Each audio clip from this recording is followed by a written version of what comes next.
Yeah. We are live.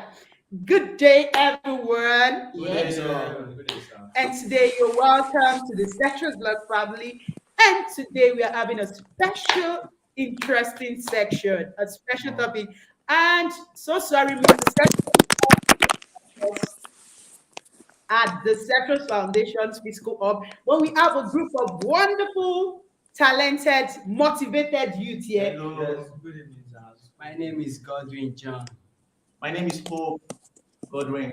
My name is Destiny Frederick. So you're all welcome to the live stream today. You will Thank know you. why they are joining us today. Just looking at the topic, maybe you've seen the topic before. Just a glance at the topic will make you know why these wonderful youths are here with us at the studio live today. The topic we're considering today is hip hop culture effect on blacks or whites.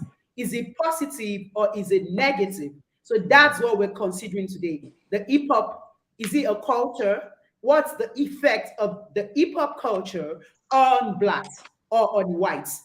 The effect, is it negative or is it positive? So you can see it's an honor for us today. We have Dr. Ojo joining us. It's a pleasure to have you today. You're highly welcome on the stream today, sir. Welcome. You're welcome, sir. All right, thank you guys. Good evening, good morning, good afternoon, wherever you are viewing and watching us. Welcome to this live stream. I'm honored and I'm happy. I'm excited to be here to see you guys. And I hope we're going to have a very wonderful session this evening, this afternoon, wherever you are. The topic is very interesting and there are a lot of history to it. And I would definitely like it to be very engaging, which means everybody should, pour out their opinion, their view, whatever they know, so that we can have a very, very interactive session. So hip hop, like we can all agree, has been a kind of music that has always been used for, social, political, and a lot of other things that it has been used for, right? So, being a form of music, I can be sure that everyone will agree with me that music has a very important part in our lives, right? Yes, sir. It has significance over everybody's life. It's help with changing our mood. It affect our mood. It affect our expression. It can even be used to trigger fun and excitement, right? Depending on, it's like a tool. It depends on how you use it, right? So now, over decades, we can agree that music has changed, right? Talk about the increasing profanity, talk about drugs, talk about violence, talk about sexuality, talk about the so many slangs, talk about a lot of things and the way music has been used in the society these days. So we can agree that music can be used for both negative and positive. Yes, sir. Right? It can have both negative and positive side to it, depending on how it is being used, right? So, while music itself is not bad, it's not a bad thing, it's good, like I've said, it can trigger happy moments, it can help, add ambience to moments that can create good memories, right? But on the other way, if it is not used in that direction, it could also have a negative impact, which is why we're talking about impact of hip hop, right? And hip hop being a form of music or a type of music that is being played around the world. Now, the question I want us to now focus on with that topic, in line with the topic of discussion, is what does hip hop means? What does it mean? Why hip hop? Why is it called hip hop? How do we come about that name? Where did that name come from? Who invented it? Where did it start? How did it start? And then is it actually a culture, or is it just a music, or is it just a slang, or is it just something that somebody just gained popularity by just using that name. How? So I want us to think deeply about that, and then we go into other things that are very, very interesting, that are very educative. So Okay. you can go Okay. ahead, man. Thank you, sir. So let me introduce Thank you. Jim. We have Jim Barak. You're welcome. Now, we're waiting for you to see you on the stream. Then let me introduce Mr. Setro today. Mr. Setro is right there in one of the villages in Africa in search of what? Okay, Mr. Setro, are you ready to answer that question, or Jim will answer for us, or I answer? So let's have you. Let, Okay. let Mr. To Central start actually with, share his experience, because I think he has been eating some okay. snake meat. Okay. Actually, I'm right here in one of African beautiful village here, trying to work on how to get some other youths that are really doing great in this village. And today I met with about over 10 youths that are really doing great things. And one of the projects we are embarking on, you'll be seeing it very soon. But let's go into the topic of today, and I'll be giving you some hints because a whole lot is happening in this village and it's interesting. Okay, when you talk about hip hop actually started in the year 1973, August specifically, and it was discovered. You won't believe the guy that brought about this hip hop that we are talking about today is a Jamaican that was is a Jamaican that was based is a New Yorker that was based in New York. His name is DJ Cool. DJ Cool actually discovered hip hop, and he did that by setting up a party in what we can call his yard or in his neighborhood. He brought in a pair of turntable. Now, the system of music that this young brilliant chap, this Jamaican boy, introduced to the world was using a system of what? Combining sounds of music, making them repeat themselves over to create a kind of electrifying lyrics. And it was so outstanding because the party was the burn, that was the birth of hip hop, as in the hip hop sound. That was the hip hop that we're talking about today. Before you now start talking about Jay-Z, you start talking about Tupac, you start talking about all the popular people that we know that are into hip hop today. So with a pair of turntable, this guy using a technique that isolated musical sound, he was able to create this hip hop that we have today. Now, this new sound, they were working with it in a place called South Bronx. It actually started in South Bronx. Now, they were working with it on the ground, the African youths. You can see again, the African youths that were sold by some idiots in Africa, that were sold into slave trade. Those African youths are actually maybe their dad has died and the likes, and they are growing up in a community that is hostile to them, that they are being treated as second-hand citizens and the likes of that. They use this hip hop to fight for their rights, to talk sense to power, to talk truth to power. They were using you need to listen to the the lyrics of these young Africans that developed this hip hop. It was very, very clean sound, very, very clean lyrics. And with that, I'm talking to the youths that are in the Setros Foundation with my wife now. That's all. I hope they are listening and they are learning from this, because they showed up at the foundation and they were bringing in some very dirty lyrics. I told them, no, no, no, no, no, no, we are not going to do this. We are not here to promote dirty lyrics and the likes. So at the end of the day, they went back, they rewrote their song, bringing in nice lyrics. And when I listened to some of their song, I was like, my goodness, these youth, they have it upstairs.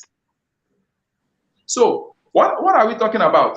Before you know it, all the while that this hip hop was coming up, nobody was playing hip hop on the TV, on the radio. Nobody was ready to promote the work of this African youth.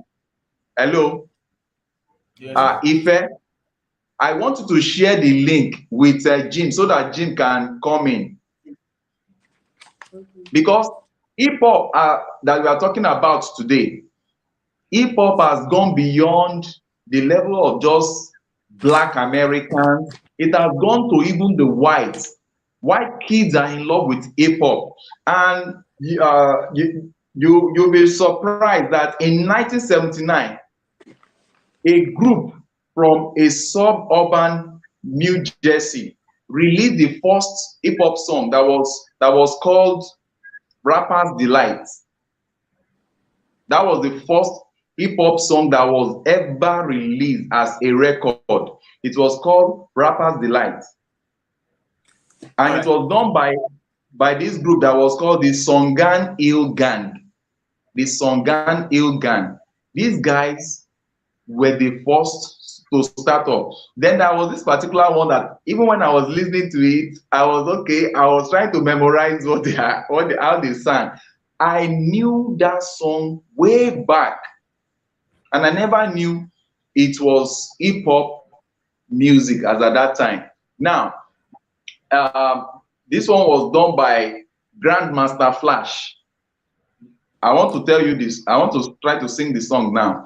Grandmaster Flash came up with this song. Look at the lyrics. So if you will see any dirty lyrics there, tell me. Don't push me. Dr. Joshua knows this one now. Don't push me, cause I'm close to the edge. Do you know that song? Yes, Don't yes. push me, cause I'm close to the edge. Um, I'm trying not to lose my head. Look at what this person says. He says, don't push me, cause I'm close to the edge. I'm trying not to lose my head. Nice. Immediately you listen to that song, before you even finish the lyrics, you will know that this guy was singing, these guys were singing based on what they were passing through. Somebody is saying, don't push me, because he's already close to the edge. He's already faced with a challenge in his life that is not either accepted or is being treated as a second-hand citizen and the likes. So now the question is, where did this shake your bum bum, shake your this, empty your stomach, carry the gun, blast his head, two gunshots to the pirate, to this and that came in? Let me tell you, in the year 2017, because the most widely received song in America was around this rock. You know that Americans don't play with their rock and roll music, rock. In 2017, hip hop ended up coming as the highest, as the most streamed music in America. I will allow other persons to talk because Right. in my Mr. Central, thank you so much. So you said a lot. You said a lot. That's really cool. Now, I want us to stay on track. And I want people to take notes, so we stay on track, right? So he has a question. He said, like, Grandmaster Flash, who was one of the founder of hip hop, right? One of the patron of veteran of hip hop, right? He sang, he released a song. He sang a lot of some hip hop that was really, really very sensible, that actually communicates, good information to the public, right? Based on what was happening, based on his condition and situation, which makes sense, right? Now, the question Mr. Central asked was that how and when did we not get to shake your bum bum and all the other stuff that is not happening in the hip hop world, right? So that's another question we're going to answer. But before we answer that question, right, based on the topic we are exploring today, right, which is hip hop culture effect on black or white, negative or positive. Now, we realize that we talk what hip hop is, right? It's a form of music, right? That was started or created in the 1973 August 1973 by that Jamaican American, right, in New York, in Bronx, New York. Now that's what hip hop is, right? But the question that we need to know also answer is that is it a culture or is it a music?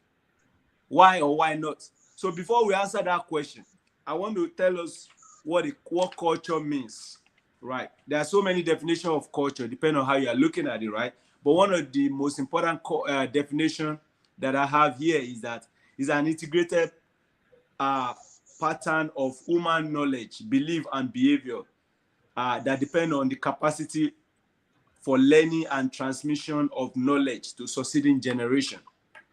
That's one definition of culture, right? Some people see it as a way of life of certain people, right? Some features or way of life shared by some people, right, in a particular place.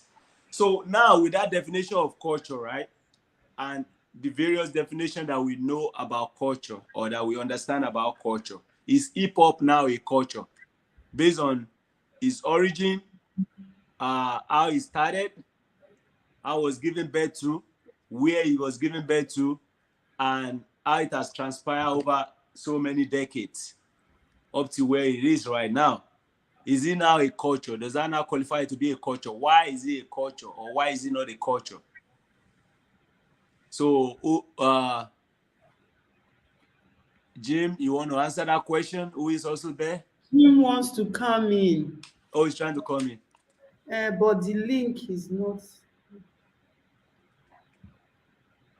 Jim is trying to come in, Does he have a link? and he doesn't have the link. I'm trying to post the link. The link Oh, is not. yeah, you can post it. So, is Mr. Cetro still there? We have maybe he will come back. We can't All right. see him now. Maybe his network. Okay, so I will then keep going. So now by culture, Jim right? said it's no. Jim said no. He said no, it's not a culture. Why is it no? Why is it no? Why is it not a culture? Game Mappy said it was initial or reflection of urban culture. Okay, so it's kind of like a culture, right? But Jim Jim said no. I saying would like no. Jim to share more light Jim, on please why share he more. said hip hop is not a culture. Because somebody just say it's a initial reflection of urban culture. So which means kind of like a culture that represent those people in the urban area of New York. So, Mr. Setru, what's your view on hip hop? Is it a culture by the definition of culture that you know or the one I've shared, and by the way it was given birth to and where it was given birth at? Is it a culture?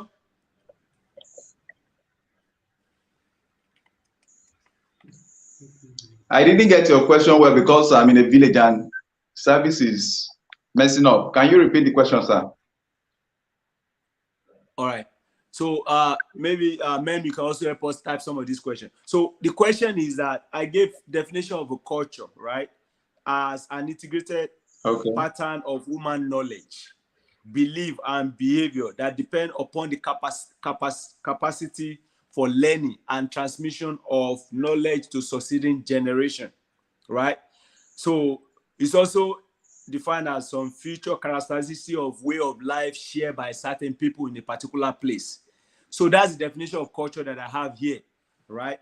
Now, yes, based on how hip hop was given birth to and where it was given birth to and how it has transpired and has grown, become a billion-dollar industry across the globe that everybody know it and understand it. Is it a culture? Does that qualify it to be a culture? Yes or no? And why? Sorry, sir. Hip hop is perfectly a culture.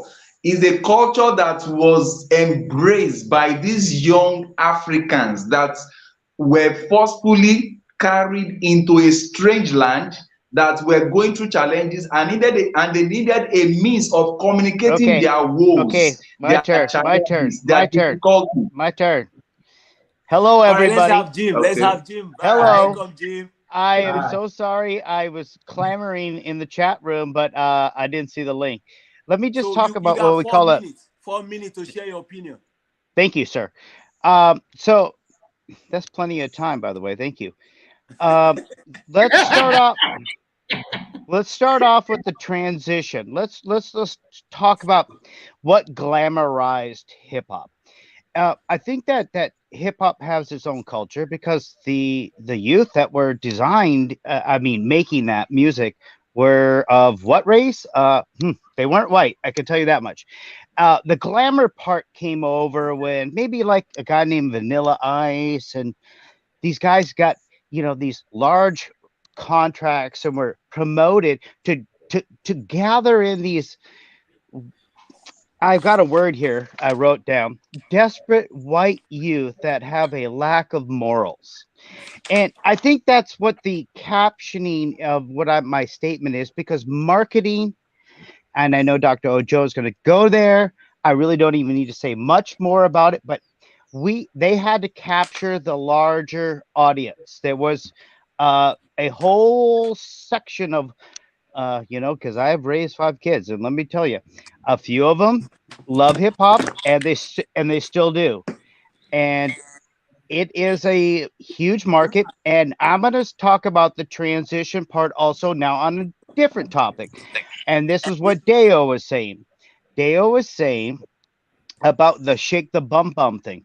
Okay, that transitional guy, I think that really was promoted. It was LL Cool J. He was this slick ladies lover, and what they did was they it just was so slick. And by the way, the beats were great, the music was nice, and it didn't have a negative tone to it. It was kind of treating ladies, but he was also saying he was a flirtatious guy.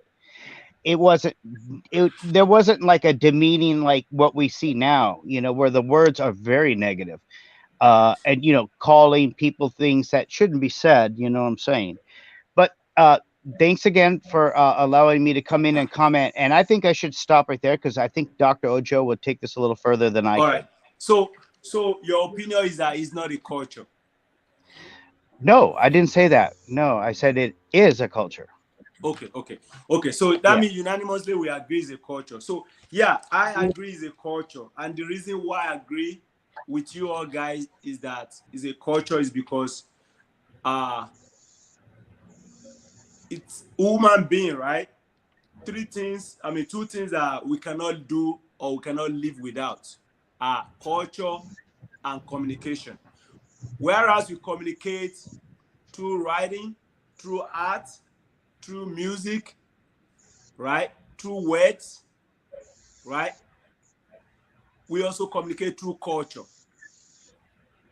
right? So that's why I agree that hip hop is culture, right? And it's human beings are centered around culture and communication.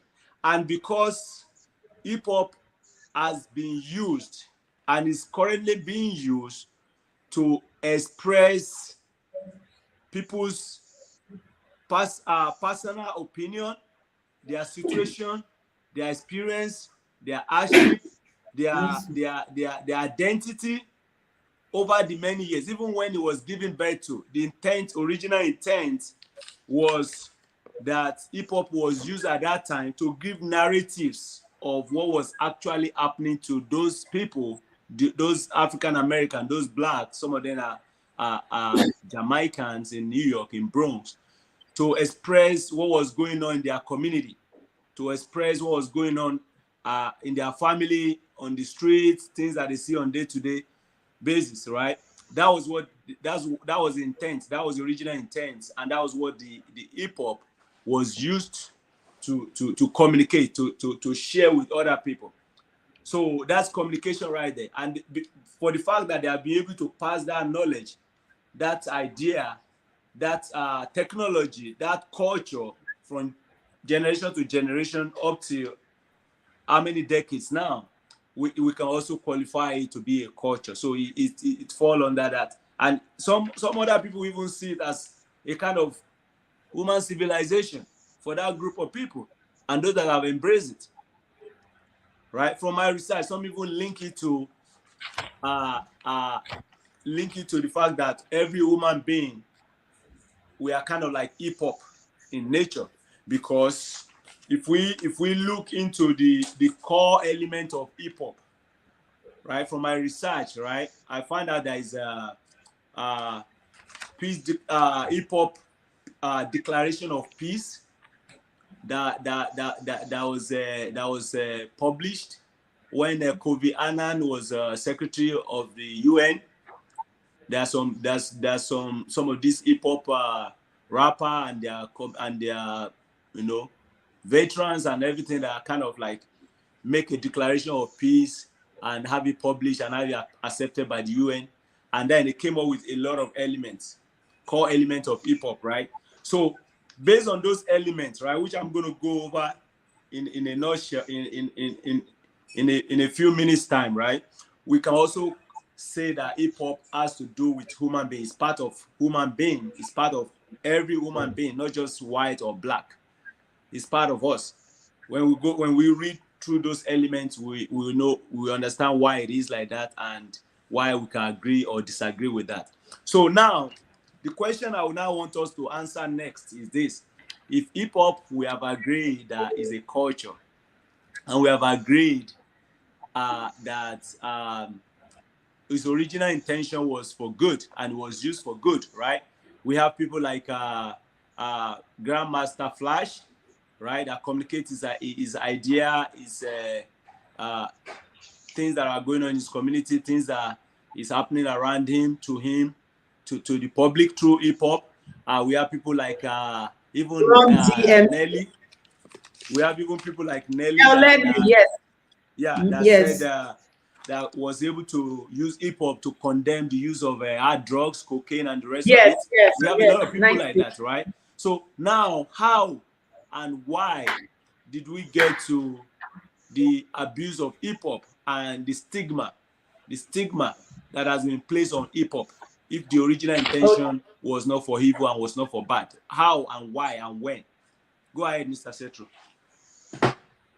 Okay, let me answer this question with a little story. And the story is about Olutosin Oduwale, a Nigerian child that found himself in the United States, a Nigerian youth that found himself in the United States in one of the schools there. I think his car was abandoned somewhere within the campus, and the police searched through. And when they searched through, they discovered some ripe tops, which I wouldn't want to go into that now. Yeah, I think there is a video that will be shared after this intro for us to listen to. They discovered some ripe tops that were, will I say, violent in nature? Will I say, so they discovered it as a note. They saw the note like a threat to life, that if you don't do this, if you don't pay this amount of dollar, and if that amount of dollar doesn't get to this amount, there's going to be violence. There's going to be a kind of shooting that will be more than what you experience in mass shooting somewhere. And the police saw this. They swung into action that, wow, this must be a terrorist. And I tell you, this young boy that was in the university was trying, based on research by the investigative lawyer, discovered that it was just one of the weird write-up of a wannabe hip-hop or rap artist. She even tried, the lady that defended Oluwatosin was a white lady that stood her ground to explain to the jury that, look at, based on what I discovered, that if you turn to the back of this write-up, you will see some other flow of this young boy, that he was just trying to write out, to formulate some hip-hop lyrics. And I hope our youth at the foundation are listening to this, because your lyrics matters. Huh? Yes, sir. Yes, You sir. know, I sent you people back when you came with some dirty lyrics. That simple dirty lyrics of mass shoot that sounds like a mass shooting attempt in the US or what have you, landed this boy in 5 years imprisonment. Now, in the hip hop world that we have today, it's not like the previous version of hip hop we have before, where they are singing about social injustice and the likes, talking truth to power. Now we have youth trying to form a kind of gangster in rap, because rap music is under hip hop. Rap music is hip hop. So now, Yes. Yes. little did this guy know. Okay, I've said a little about that. Now, in the rap world, it is violence that is magnified. In the rap world, violence is glorified. The use of gun and dirty language is idolized. And that was what got this young boy into a trouble. In short, the more violent you are, the more violent you are in your lyrics, the more you earn the respect from the hip hop world, from the rap world, from your colleagues in rap music. And that ought not to be. Those are what is forming the challenges we are now having in Africa, where the youth will just pick up their desire for hip hop and also be creating what they are not passing through in this country. Because majority of those guys are not condemning those guys that are bringing violence, whatever, in their Your write-up. time is up. They are bringing All right. it up based on Your time. challenges. Okay, my time is All up. right. Thank you. So that. Let me answer the question, sir. All right, go ahead, man. Okay. Hip hop was actually a culture that was brought about by highly marginalized, disenfranchised African American youths in the Bronx. And you know something? In the 1970s, in the 1970s, President Nixon declared a war against drugs. You understand? So when he declared this war against drugs, what was his actual intention of declaring this war against drugs? That's what we should know.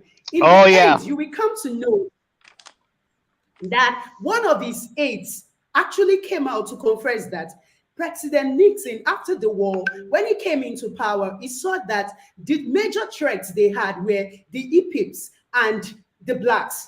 And in a bid of just curbing these blacks, they just had to come up with criminalizing the use of drugs. So anybody that goes into drug, hip hop was not associated with what?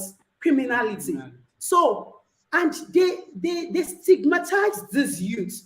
And these are youths. When you're looking at it, that hip hop is pro-violence, it's pro-drugging, and you should consider the points where they're coming from. They are highly disenfranchised, they are marginalized, they are not given a voice. And these are youths from the they are just black American youths from the inner poor countries, from the inner poor cities, I mean, of Bronx. And they just found out that this is how we can express ourselves. And to make the situation was when President Roland Reagan came on in 1982, and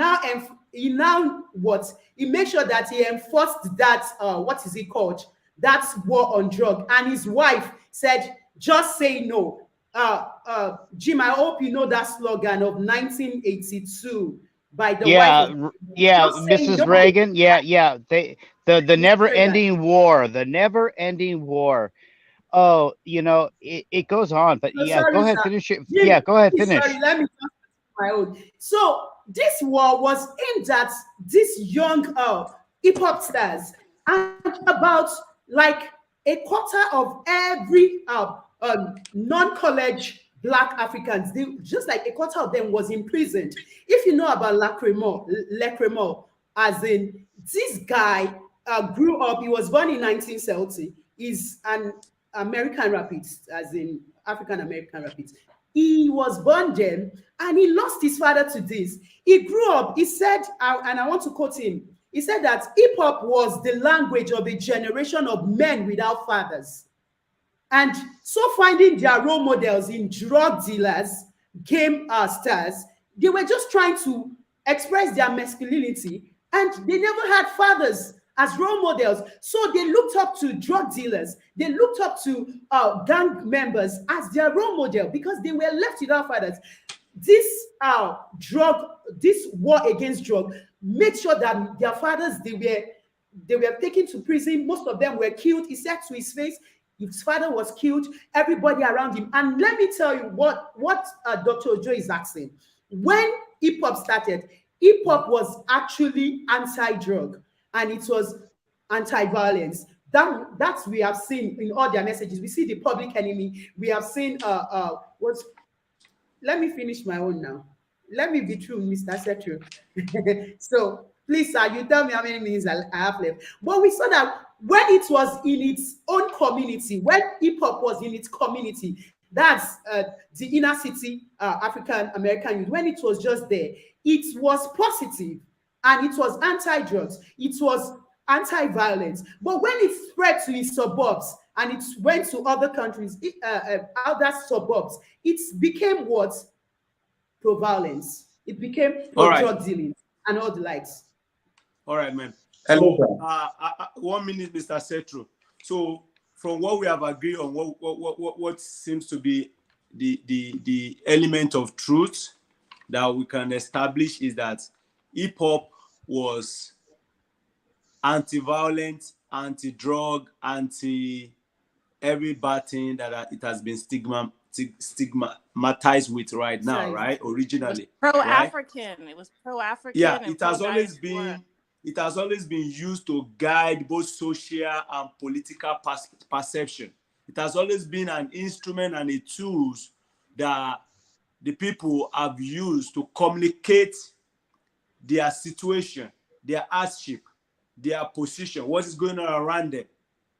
And the truth that I want us to agree with is that if slavery was true, which we have confirmed on a different session, on a different live stream, that yet it happened and it was true. If it was true and these people find themselves in that situation, it can only be, understood that the only way, or one of the way the party will have survived that period will have been to find something to toughen up, or to motivate themselves, or to encourage themselves. So that can explain the aspect of drugs use, right? For a slave, if they have opportunities to drug, they definitely will use it. And that can also explain the background of music. And being Africans, being African American, who has their origin from Africa, where we know and we agree that culture originated from, that it's already in their DNA.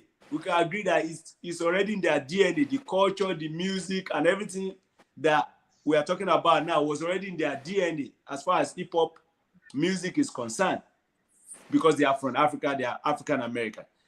Right. So now in their situation, it's just sensible, it's just understandable that the only way they can use to console themselves is probably through some form of music, right? Because that's what music does, right? It helps lighten up mood, it helps create excitement, it helps, create some good atmosphere and encouragement, right? So now, are we now trying to, based on this example now of the law against drug and the enforcement of the law, are we now trying to look at it and the example of Tosin, based on the situation, which for me, I don't think that makes sense, because even if you wrote something bad on the paper, you have not executed that bad thing, right? You have not executed. You should be a suspect that should be watched, over time, should be monitored over time, should be checked the history, the previous history.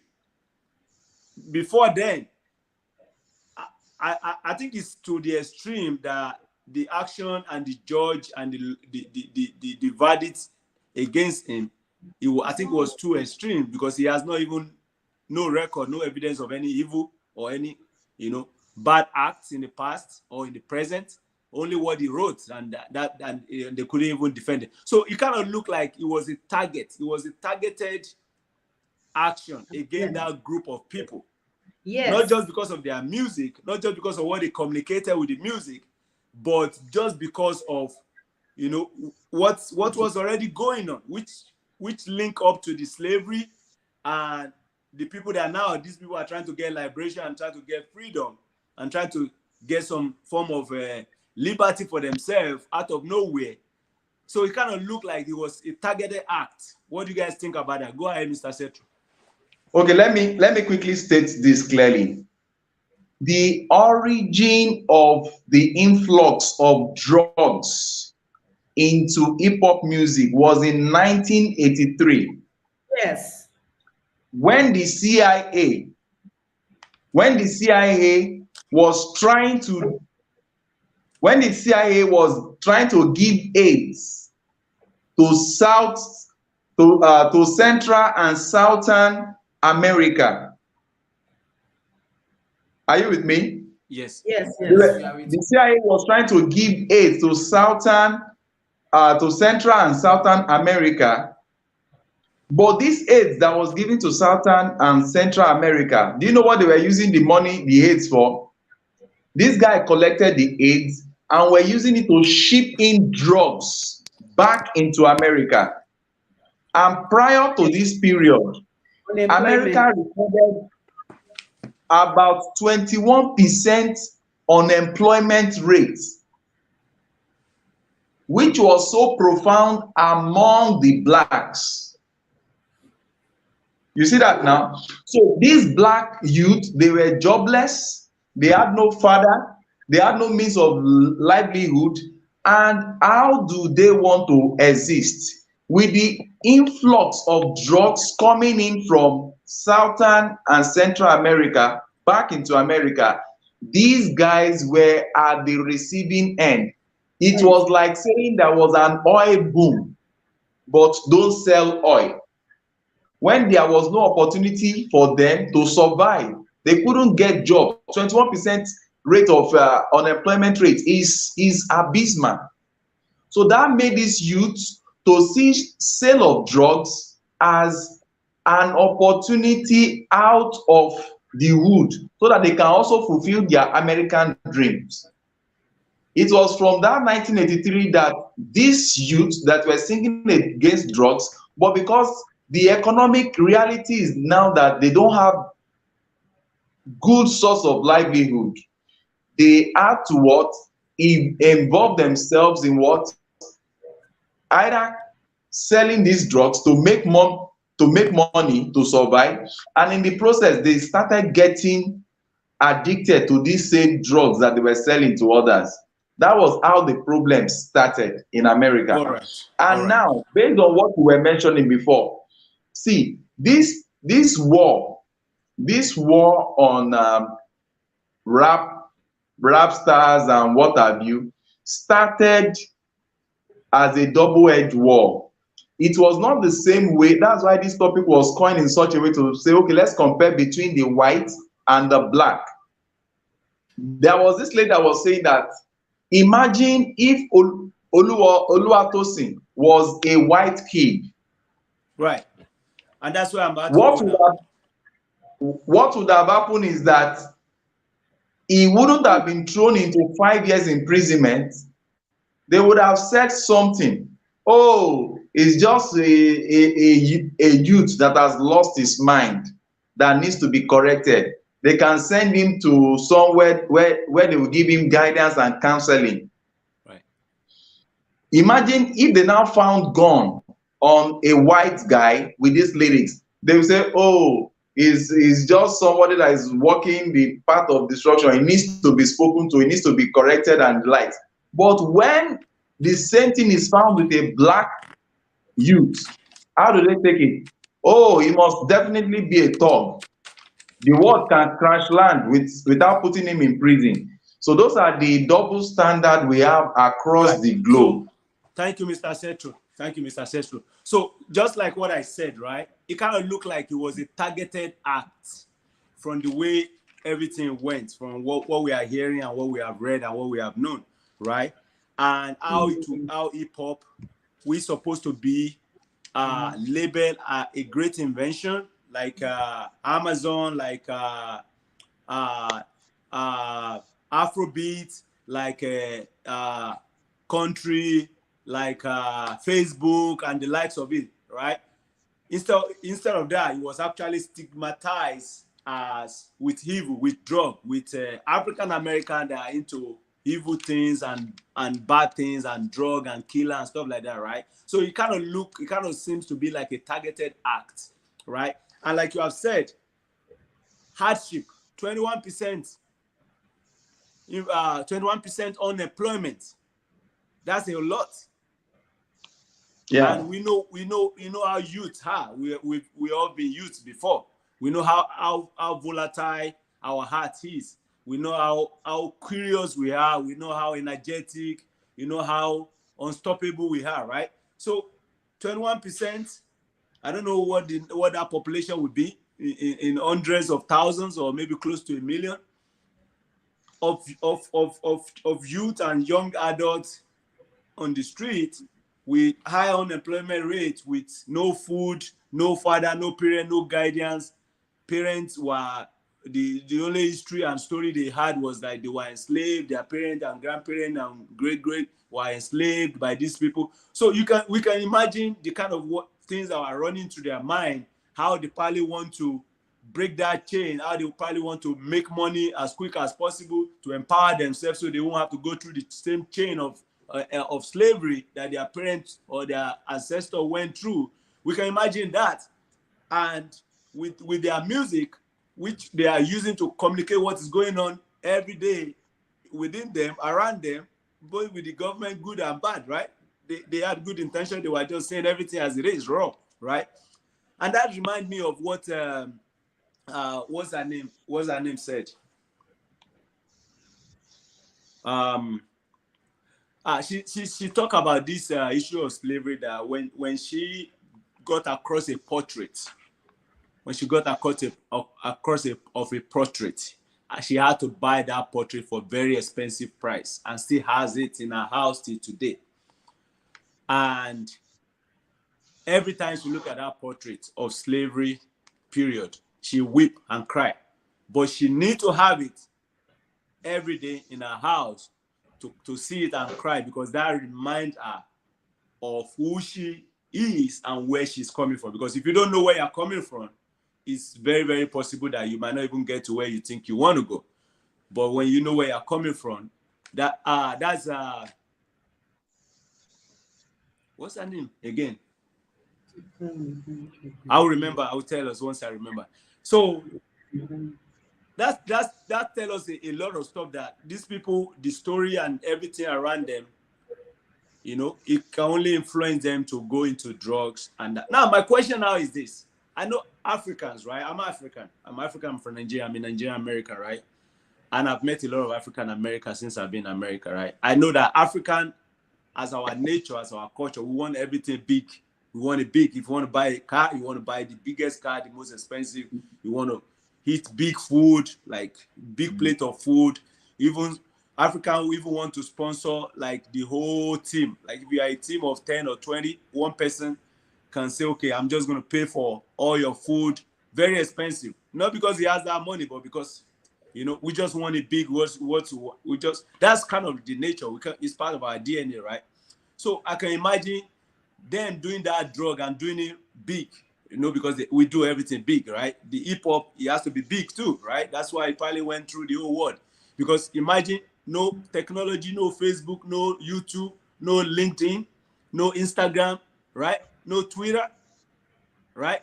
No internet that they could use, only turntable, right?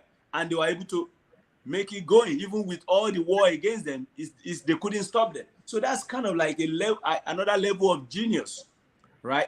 Now, but my question is that, does that now mean that they are the only one that were involved in drugs?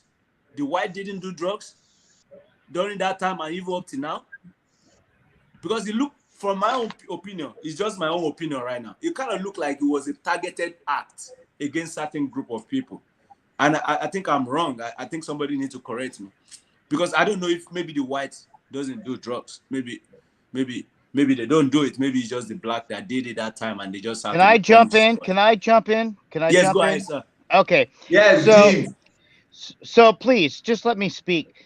I lived on the borderline of Oakland and Berkeley when I met my wife during the crack epidemic, and a senator named Joe Biden wrote a crime bill where he just completely devastated laws that were on the books, and it tripled and increased a drug possession charges for crack cocaine, and it was like devastating. It was all over. I was there. I graduated from high school in 86. So when I got up to Berkeley was like right at 86 and the peak of it. Basically, it actually got worse up until about 91.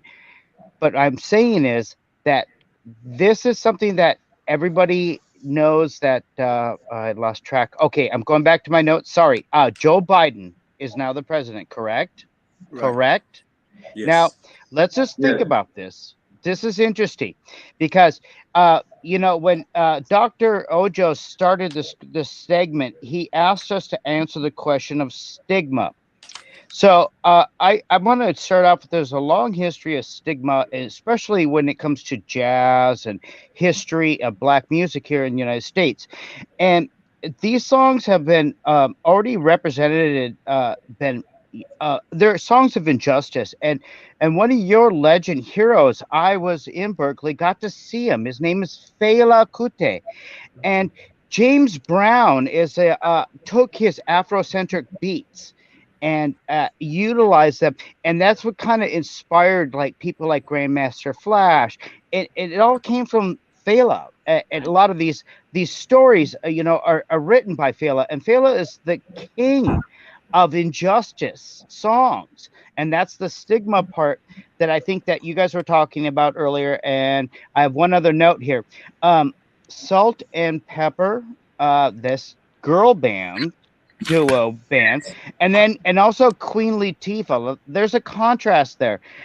Queen Latifah, when she first started off, was extremely positive. She had like the mentality of women's got like pride, and boy, oh boy, now she's like a big movie star. Salt and Pepper, they don't have a career anymore, but they did have a few reality TV shows, and they were more. Now, this is the interesting thing because you were saying there was a bunch of these glamorization of the bum shaking on the men's side, but until the women jumped in on this, and now we got Cardi B, we got WAP. Everybody knows what that means. And this is like now the women are doing it now. It's absolutely incredibly insane. I also have one last little note for Dr. Ojo. Dr. Ojo, did you know that Rumble went public and you can fully monetize all your videos on Rumble now? And this means you guys can exit YouTube completely and be monetized and not be censored anymore. You guys need to jump over to Rumble. They're public now. It's worth it. You guys can make your change. And I just Thank wanted you to leave so with that. very much, Jim. Thank you so very much, Jim. Okay, Dr. Joe is not yet here. So we're still going to come back to the youths we have here at the Foundations Hub today. They have come here to tell us one or two of their experiences. They are Yeah. all But rappers. So we're my going to question did my them question later was on. not answered by Jimmy. My Jim Okay, Barrack. sir. Sorry, before we go to the youth. Yes, sir. Youth, be patient. We are coming to you, all right? Yes, sir. So, Jim, you didn't answer my question. I said, I understand that Africans, I'm African too, we like doing things big. If it's good, we do it big. If it's bad, we do it big. It's just in our DNA.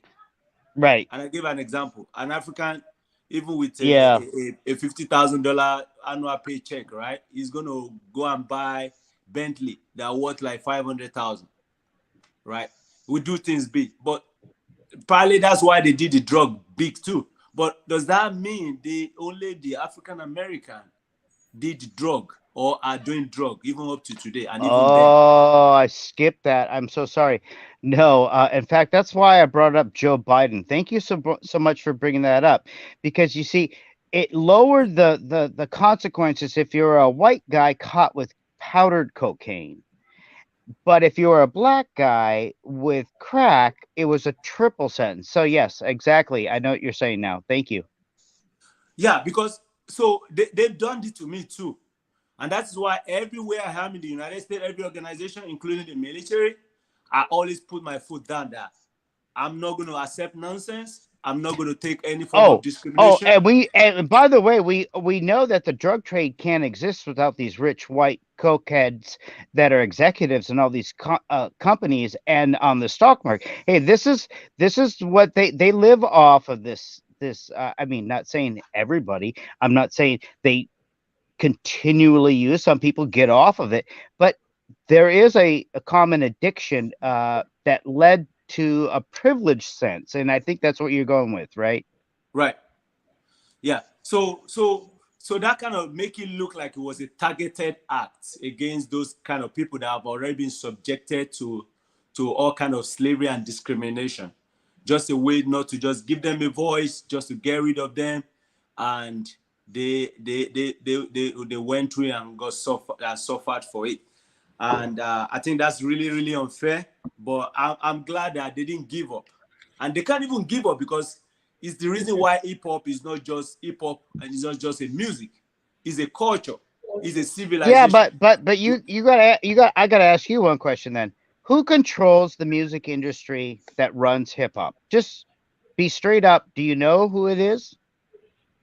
All right. So that's another issue that we can also talk about because we know where it started and how it started, but the organization and that coordination is not there, and I don't think it has been established. Maybe it's going. Maybe they're gonna put in that structure eventually, which is another message I want us to learn from, and all my African brothers and sisters. Like we have to put in structure. We have to be well professional and organized. That's what has helped the other people, the white people and the Western nations, because they put in a lot of effort into planning, organization, and structure. So it's hard for somebody to just, you know, treat them some anyhow or push them this way or that way because they have that community structure, that team structure, that whatever they are doing. So nobody can just take over Facebook or just push it aside and just say whatever because it's well funded. So hip hop was originated, was created, was invented with good intention and used for good purposes at the beginning. But because there was no structure, no leadership, no structure, no coordination and organization. So it was easy for just anybody and everybody at some point Okay, to okay, hijack it and use it for okay, other okay, other purposes. okay. But what about the religious aspect? Does that make like did hip hop like turn people off, and that caused the fight back against it a little bit? Do you think that religious people were like this is something that they were trying to protect their kids with? So the religious people, that's a different view of looking at it, right? Uh, Overall, most religious group are not in support of hip hop, especially these days. I as a person, right? As a person, right? Which I won't say I'm religious. I won't say, but I'm spiritual and I know God and I like God and I'm a Christian, right? But I still listen to some of this music, especially those in the 70s, in the 90s. I listen to them, right? Like I listened to 50 Cent when I was in high school, when I was in the university. I still listen to him sometimes, some of his songs, right? Because when you go through the lyrics, Wyclef was another one. I was in Noah's Ark, 40 days, 40 nights, contemplating what should I write, what should I recite. Success doesn't come overnight and stuff like that. Those are very inspirational songs, hip hop that we listen to growing up, right? Dr. So, Joe, but the Dr. Joe. religious as a body are not really in support of hip hop. They don't want their children to listen to it, right? But for some of us who are not just so one-sided as a religious person, up to today, I still listen to some of the hip hop, especially the old one, because some of the content, some of the lyrics are very motivational and awakening. Go ahead, Mr. Setro. Okay, I was trying to cut in there. I wanted to ask my youth, our youth in the foundation hub, if they can hear what you are saying now about lyrics. It's Yes, because sir. the lyrics were clean. That's why you were able to have interest in listening to it. Right. Because one thing I believe in this world, there is nothing that is totally bad and there is nothing that is totally good. Right. It depends on how you want to make use of it. Right. The same hip hop that they have destroyed now from where it's actually originated from, where most of the time what they're talking about, how I shot the nigger, how I put this in the nigger, how he's climbing it down and bring up your bombs and I'm taking it down on you and all those rubbish now. The people that actually started this were clean African American boys that were bringing out lyrics that the whole world could just see. This is combination of brain, intelligence, and well coordinated words that were showing what they were passing through.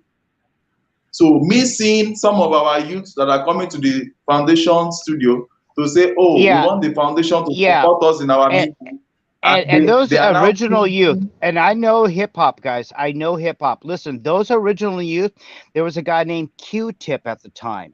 Remember these guys? They were on the point. They were trying to emphasize the youth to get like an education and not be deterred by, what's going on around them. They were saying, hey, look at me, kind of like saying, hey, I'm rapping, and look, I kind of did some bad things in the past, and a lot of these guys came around, repented, and looked at success now as a platform where they could actually promote positivity. Exactly, Deo. so this youth, you have listened to this, and I want you to build up your mind. It's not until you sing Shake the Bum Bum. And let me tell you, none of our videos, if so far is Cetros Foundation that is supporting you guys in your musical world, none of our videos will show nudity, none of our videos will show stupidity, none of our videos will show mediocrity or talking about shooting down your fellow African or white or any human being on earth. And you think that we're going to support that, we will throw you out of the studio. We are going to support you so far you continue to bring in evergreen lyrics that people can listen to and say, wow, this is tastefully designed. And I'm so proud of you guys because you went back, you changed your lyrics from those foul thug life kind of languages from America, where all you are going to be hearing is I wanna. My dear, you are not exported as a slave down to the America. Let the guys that were exported down to America as slaves, who we are still trying to see how they can be healed, how they can forgive the sin of the forefathers that sold them for keg of gunpowders or what have you. Let's see how we'll save those ones. But you that you are in Nigeria, you better don't come up with those I wanna have this, I wanna touch your bum bum, I wanna no nonsense. Those are nonsense. That will not get you anywhere. But if you Yes. come up with good lyrics, just like we have promoted two African youths in some nice songs, you coming up, I don't have a problem. It's not everybody that will sing Christian song. That's true. But if you are even singing secular music, let it make sense. Let people be able to listen to your weddings and be saying, wow, so I can actually make it without doing drugs, without doing this, without doing this. You understand? I think I will rest my case now. Right. Right. You Yes. be And me. then the things that are associated with hip hop, the negative things that are associated with hip hop, like sagging and almost dropping your trouser, your pants. When they are Like speaking, like one of them, that's what he wants you to guys say. don't really know that the origin of some of those things are from the prison. Prisoners. Are from the prisoners when they got arrested, put in the prison. When you go to jail or prison in the United States, they take your belt, they take your phone, everything from you. So, and then you that you are very robust and big, by the time you are coming out, you have lost some weight. So your pants without no belt is definitely going to be dropping. And then because they were mostly originally rappers, hip hoppers, right? So they Yes. still have they are even in the cell in the prison, they are still writing lyrics. They are still write. Some of them even go to the some of them from the story that I heard, they even commit some crime to go to prison, to go to jail, because that's when they are able to concentrate and think deep because of their situation, and then they come up with some very powerful hip hop songs, some lyrics. So as they are coming out, they are singing, but their trouser with no belt and stuff like that is dropping, and then people see it as their identity, as their way of life, and start copying it. So it's not everything that we see that we have to copy. So that's where I'm going to. I'm also. I want us to also wrap up with whenever we're wrapping up. When it's time, is that the West, they are good people. The whites are good people, right? They are not without violence. They are not free from drugs, not all of them, right? But at the same time, it is not everything we have to copy. The whites should not copy everything from the black, from the Africans, right? The Africans should not copy everything from the Westerners, right? But the good things that will help us, so individual, we need to know what those are. I should know what I see and what is going to be good for me, and that's what I should copy. Not the bad one, not the ugly one, not the crazy ones, because there are crazy people in every society, regardless of you or your background, whether white or black or where you are, whether in America or in Nigeria. There are crazy people everywhere. There are drug dealers everywhere. Do we not see on the TV? I was watching on the TV of how many cocaine that got seized, that the NDLA seized in Nigeria, the biggest Eh, right. of its kind And there's a in Nigeria. fentanyl, and there's a fentanyl crisis here in America where 100,000 people died last year. And this is the president that's supposedly the guy who wrote the crime bill, and now he's like doing all these, like sending money across overseas to defend Ukraine, when our own people here have absolutely, I mean, it's falling apart as we speak. The stock market, I'm sure everybody kind of peeks at that every once in a while. But bottom line is, we're in a recession here in America. And you know what that means? That means our food that goes out to the rest of the world is going to be rationed. And if that lasts a long time, this could end badly.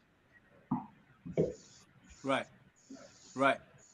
So we shouldn't just copy everything. So the name I was trying to was Oprah Winfrey. Oprah Winfrey was the one that gave that narrative of that portrait that she bought, that painting that she bought very expensive and have it in her house up to tomorrow. It Right. tells the story about the slavery, and the reason why she said she bought that was because it reminds her of our ancestors, where they are coming from, which is connected to her, because we are connected, whether we like it or not. And that is the reason why the African America always give the problem they are giving to the white and to their community, because their origin, they are in a place that they are brought to forcefully. That's not where God placed them. That's not where they were originally. They were forcefully brought there. So they are connected to where they are brought from.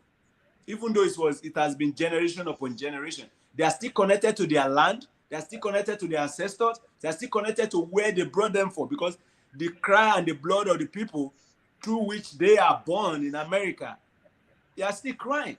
So there is a need of global healing and forgiveness to get Yes. rid of all this. If not, the crime and the fight, and it's not going to end. And those Yeah, but people, but you know what their argument's going to be, right? They're gonna bring up that slavery came, through means that where there was some cooperation on your own homeland. And I right, saw this on Tucker Carlson the other night.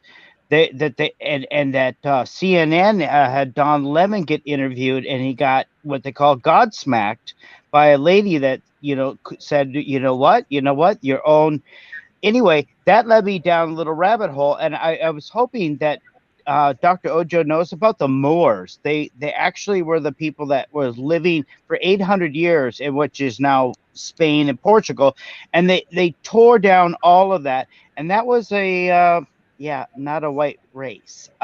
If you have any knowledge on that, Dr. Right, Ojo, of I course, of appreciate that. course, of course. The Portuguese, they play a big role, a big part in slavery and stuff before the American and the British jump in, right? So that there's a lot that went to that. But what I'm stressing is that there is a need of a very deliberate act of forgiveness on the part of the African American, so they can be peacefully spiritually reconnected back to their land, and they can stop the violence and the crime and the agitation for fighting for their ancestors that have died many years ago, because they can't bring what has happened back. They can only Yeah. forgive.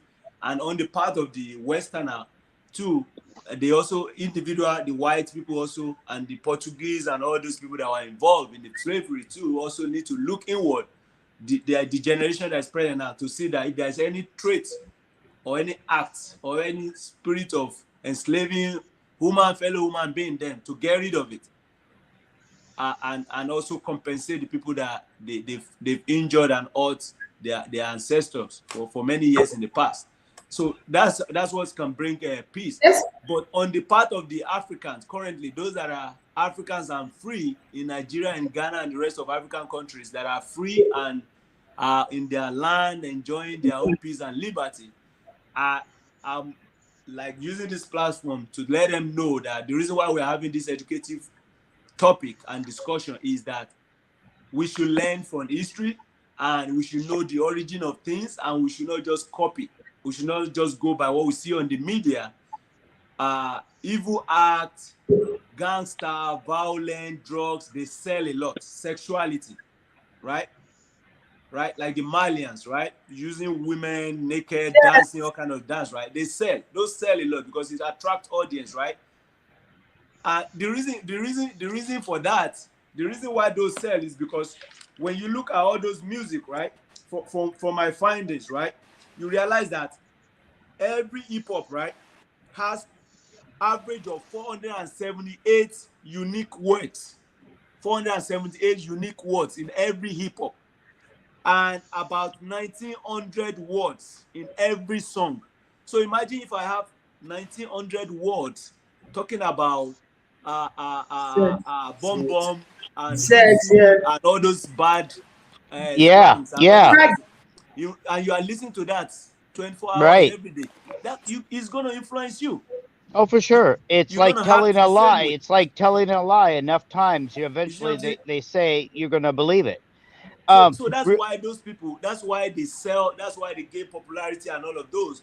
But we do not want to promote that, because those are right. not good. So we want clean content, we want Can clean lyrics, but very impactful and creative idea. And that's why I cited the okay. example of Wyclef. a- And so this question led from Deo asking the youth something. So for the youth over there, hi, I'm Jim. Nice to meet you. Uh, How's everything going today, by the way? it's fine. It's fine. Okay, great. Listen, if you want some clean lyrics, there's some cuss words in some, and there's nothing wrong with cuss words, but if you have a nice message, like with lyrics on YouTube, go look up this white rapper guy named Samson, Samson,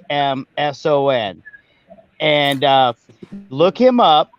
He's fighting back. He's doing like what anybody would do, and like going back to the roots. All his lyrics are clean. I mean, he's like swears a little bit. I mean, but nothing like out of like no demeaningness. Uh, and he's very forgiving in his lyrics. In other words, he. But he started a few years ago, and he's wonderful. And if you guys can get an idea from him or like get inspiration from him, because this is kind of where this rap thing is going right now here in the United States. It's actually getting less and less popular. There's more and more of a it's I think it's kind of like the Grammys not being popular anymore on TV. There's just nobody's paying attention. I think there's a little bit of this political game going on that has gotten into. I hope Dr. Ojo will remark to this later. I think there's a teeny bit of this marketing scam that has to do with a lot of this new politics with eco climate. And I know that I don't know what the gentleman's name was that you guys were talking about, who sounds like he's in jail. What was his name? Can anybody? Malian, please, Malian, you Okay. want to, please Yeah, let's yeah, allow Mr. Sir, please let's allow yes. Madam Yes. Nubimi and Madam Claudia to talk. So please, Madam Nubimi, Yeah. are you here? Or Madam Claudia, we can hear you. Hey. Hey. Madam Nubimi, she's still on. Oh, we can't hear her. Okay, I just because they've been Okay. coming in I the think studio. we should. Okay. Hello. Yes, Okay. let's allow Please. the youth. Let's allow the youth to perform. Okay, so say your let's they want to talk about their history, just like why we brought them is to explain what we are talking about hip hop. They are a generation of youth without fathers. So they found the opportunity to express themselves through their rapping skills and all the likes. So, but when the foundation got to know them, so pick up from there, they now reorientated them that they don't have to say start using bad lyrics. They have to use lyrics that appeals to people's emotion, lyrics that are evergreen, that are inspirational. So I think that's where we started from. And they want to do you want to do the song first or you want to No, I would like to sing about the song. I'm not here right now. Hello? Hello. Hi. Setro, Hello. Mrs. Setro, can you hear me? I'm getting Yes, yes. very well. bad connection. Good day, good night, good day to everyone. How is everyone doing on the platform? Oh, fine. I'm Hi, having ma. some Yeah, connection. I can't. Everybody seems to be frozen. I'm having a very bad connection. I can't Hang in there. hear Hang in there. You can do it. anything. I can't hear anything. But go ahead. Let me see if I. No, just go ahead and talk. We can Hello. hear you. Just go ahead. We Just can hear talk. you. We can hear you. Yeah, just go ahead. Okay. Okay. Yeah. Greetings to everyone. How is everyone doing on the Greetings. platform? Greetings, ma. Mr. Setro, I'm glad to see you, young men.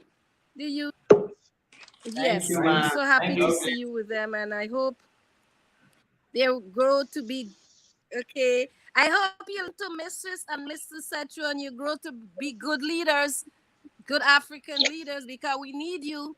We need you out there in the West, and you need us. So I'm hoping for a very bright future Thank you, Mom. for all three of you and the others.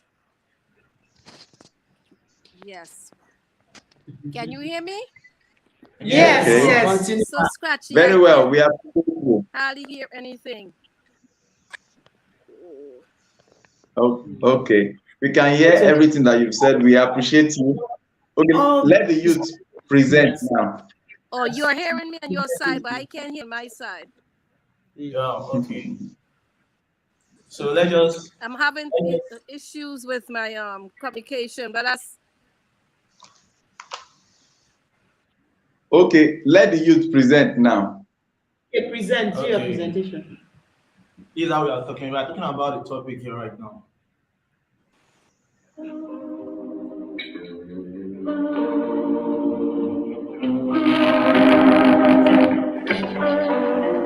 Yeah.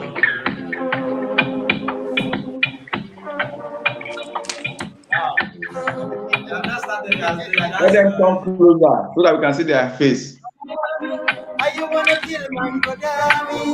Why you wanna put a man stress now, right now? Why you wanna put a man down? Sister me, Mr. why you wanna Setro. kill a man, brother Are me? these young Why men's you wanna voice? kill a man? Okay. Sister me, why you wanna put the stress, sister me? Why you wanna put the stress, sister me? Why you wanna put the stress, sister me? Brother me, why you wanna kill a man, brother me? Why you wanna kill a man, brother me?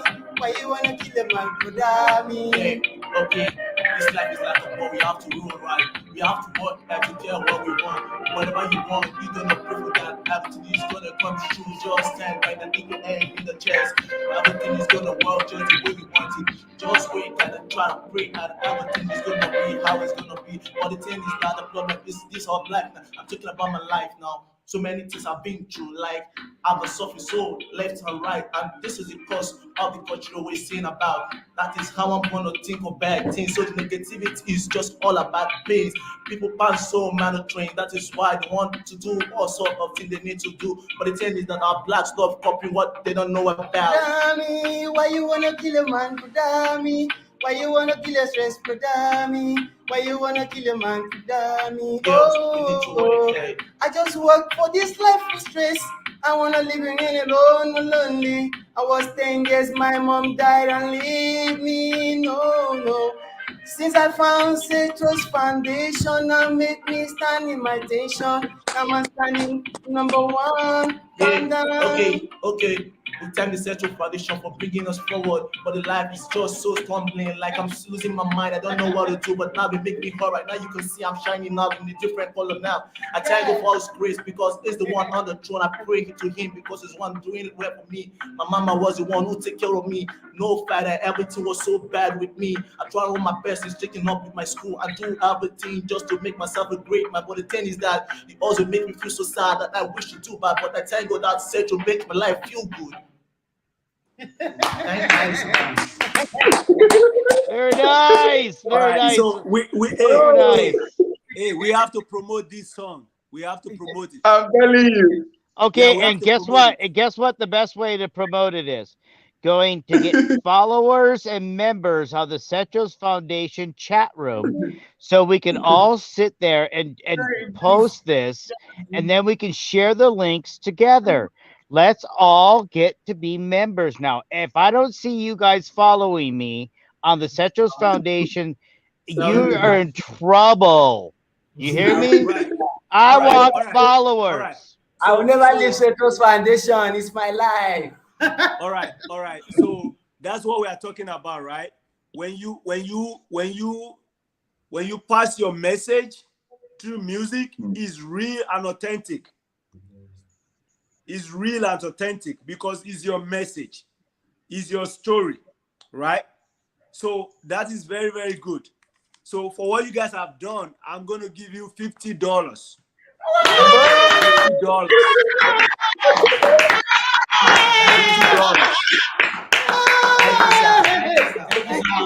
I will continue to bless you, 50 sir.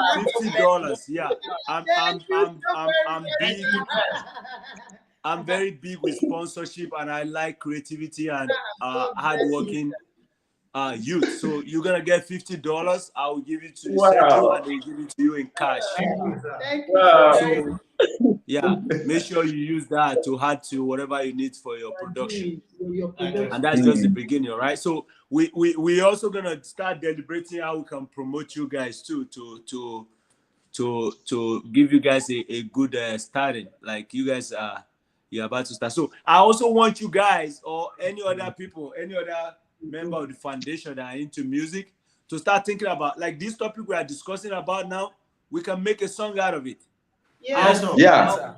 How the African American that were product of slavery and whatever can need to release forgiveness on the people that they think have offended them, and how the Westerner, the Portuguese, the American, the British, who's their forefather, not the current one, but the one that have died, that Yeah. took that executed that slavery, that implemented that slavery, how they also need to not do that again, and their children that are alive right now need not to follow that bad footstep, so that there can be peace because we are all brother and sister. I want that in the lyrics. I want that in the song.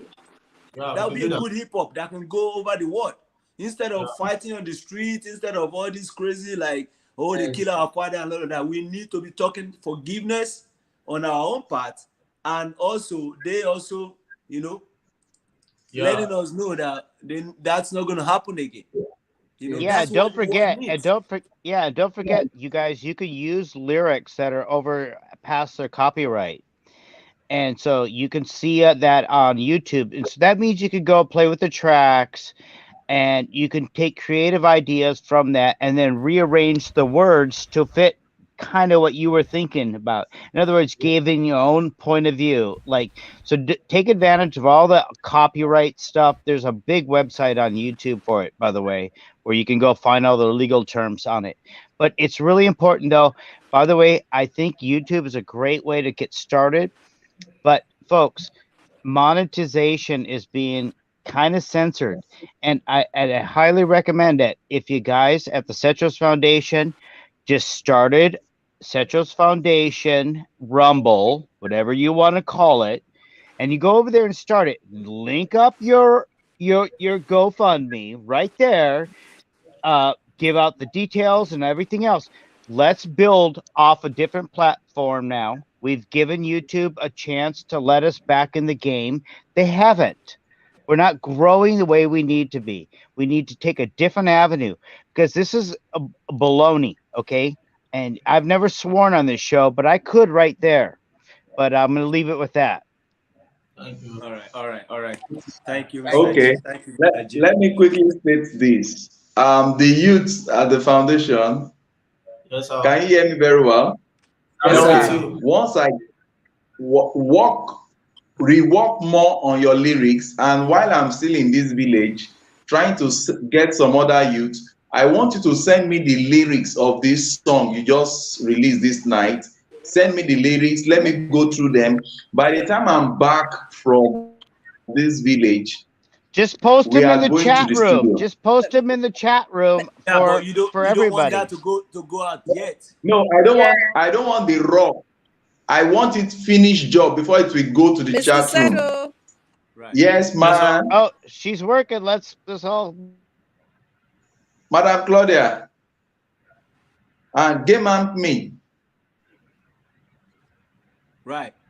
So Okay. Game So Up Me said hip hop is in our blood, like we said earlier, is in our DNA. Look at King David, look at King Solomon.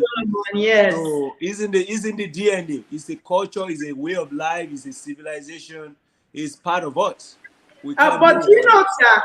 sir, sir, most African believers, they don't even know that's the chants we do now. We have some those that are into just lyrics presentation, and they'll just be chanting with, maybe when you're in church, like all these white government church, they'll be chanting in Yoruba. I don't want to start Right, doing that one right. now. I mean, just like that, saying out words in your mind and every other thing. So it's just part of us. It's inborn. okay. It's in. So that I don't forget what I'm saying, I want you, this youth, go and perfect those your songs, the cutting and the full lyrics and the likes and the chorus. Because once I get back from this village, we are heading to the studio to do the audio, proper audio with right sound of music, with right voice and the likes. Once we do the video, then we can put it on our Cedros Foundation website. Then when we settle down, we'll see how we can get costume for you. Then we'll do your video shoots. I tell you, that is amazing, and I'm blessed to have you guys. So Thank you so for much. the fact that you have changed the nonsense lyrics, look at the beautiful lyrics that you have come up with. I'm so proud of you. And then for any of you that is still sagging, because I took one of you to an occasion, you followed me down there sagging. I was just laughing. If I catch you sagging, you will clean the toilet. I'm sorry. You will clean the toilet. No sagging, no useless hairdo. You can still be clean and you do your rap. Everything is intact. You are smooth, and people are looking at you that, wow, this is beautiful. You know the lyrics of music. You know when to cut in. You know when to present something that is deep and fruitful. So that's what I want for you. And the sky is not your limit; it's your starting point. Kudos to you, and thanks to Thank you. Dr. Ojo for helping us So- with this. Thank you. I said I was going to talk about the core element of hip hop. because it's better. Mm. It's better we look at it, right? And also everybody, and our assignment will be after this live stream, we can on our own time go to Google and search for hip hop declaration of peace. It has all the elements of hip hop in there, um, that they gave to the United Nations sometimes in the past when they were trying to let the whole world know that hip hop is not just about what is being stigmatized with violence and drug and all of those. It's actually him was for peace, love, unity, and all of those. So core element of hip hop, right? One, breaking, Yes. which is also called b-boying or b-girling, right? And it has to do with top rocks, drops, down rocks, power moves, and freezes. All right. Now Yes. the other another element is emceeing, emceein, which has to do with talking with hands. And like when we say hip hop is a civilization, right? We Yeah. can date it back to when human being does not even know how to talk. From history, they said they talk with hands to describe this is my head or I'm about to go and stuff like. We still do it today, right? People still do it. I think Yeah. that's where sign language comes, right? When Yes, sir. human being couldn't talk at that time, so it's both mostly by hands and description, right? So that's how they come about MCing. That's how MCing come about, and that's why you probably see that they use a lot of hands in hip hop and stuff like that, the moves and everything. Then DJing, DEEJAYIN, which has to do with cutting, mixing, and scratching. Cutting, mixing, and scratching. That's what DJ does. That's what original and authentic DJ. That's what they do, right? They cut the song, they mix songs, and also they And scratch. and real quick, I'll shut up. And the original out of Jamaica, Lee Scratch Perry. Just want to bring that up. Right, right. Thank you. So and then from my research, right? From my research, that characteristic of DJing, which is cutting, mixing, and scratching, they link it back to the slavery period too, because how they were beating them and causing harm and all of those to them. It has to do with cutting. It has to do with just bringing people and putting them in some places, mixing them up with what they are not used to, and it's a whole lot of stuff. So and that when I was doing that research, when you are cut, or when you do it even to an animal, you cut and you mix what is not supposed to mix together, Ah, and scratch, you kind of provide explosion or fire.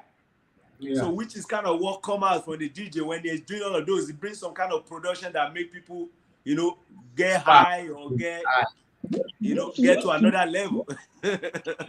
So he has some link. He has some link to all those things that happened in those days, right? So that's Yeah. DJ. Now, another one is a gravity, Graffiti. So it's an artistical writing, a form of vocal percussion. I've never heard of that word. Can you explain that again? Can you Graffiti, spell it? Yeah, I've never heard that word. or a gravity is a Graffiti. Graffiti. So Graffiti. Oh, yeah, I'm so graffiti. sorry. Okay. Yeah, graffiti. Yeah. So it's artistical writing and a form of vocal percussion, primarily involved in the art of mimicking drums, machine, use of mouth, and all of those. So that's what graffiti means. And then beatboxing. Okay, beatboxing is the one that deal with the art of mimicking drums, machine, mouth, and tongues and voice. Right. Why the graffiti art is artistic writing, display on the surface. So when I was doing my research, that graffiti art, right, is kind of a form of art. Like in the past, they kind of like split on the hands and kind of like paste it on the wall, stuff like that, to kind of make some sign and stuff like that. It's another form of communication in that time. And you see that the hip hop, they use a lot of hand and kind of do all those kind of move that we don't know why they do it and stuff like that. They link it to the ancient time when we don't have the Can means of can can writing. I can I There comment was no about the hand movement real quick? there was Are no you? there was no one But second. There was no okay. pen to write and stuff like that. So you kind of like spit on the hand and I paste it on the wall or use it to make some sign and stuff like that.